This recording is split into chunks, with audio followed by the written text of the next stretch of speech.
tiếng sai clay tịch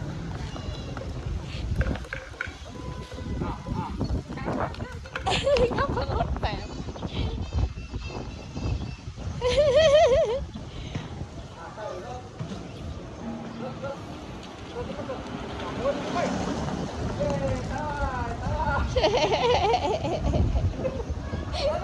đó đó đó tôi mua cái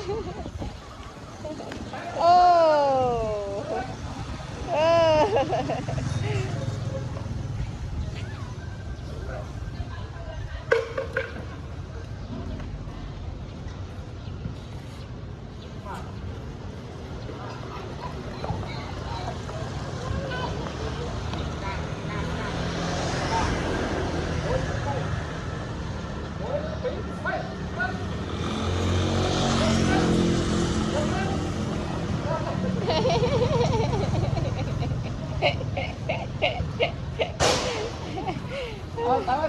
ôn hao hay nè ôn hao hay nè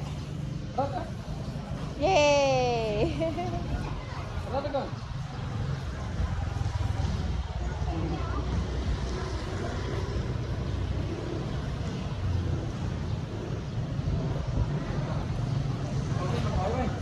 mà khỏi hơi khỏi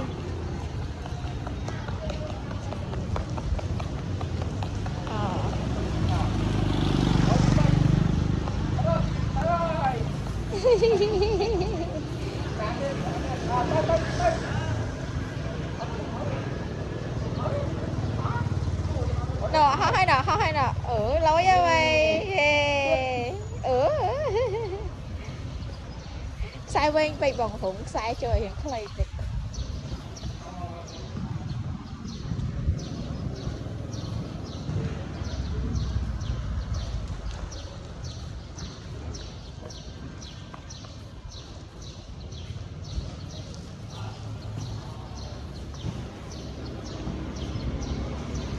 rom tiết à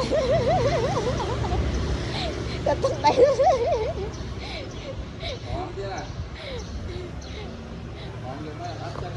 rom tiết đấy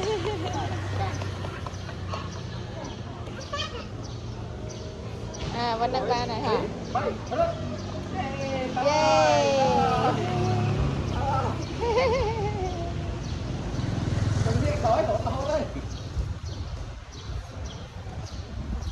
học lẽ nhá thôi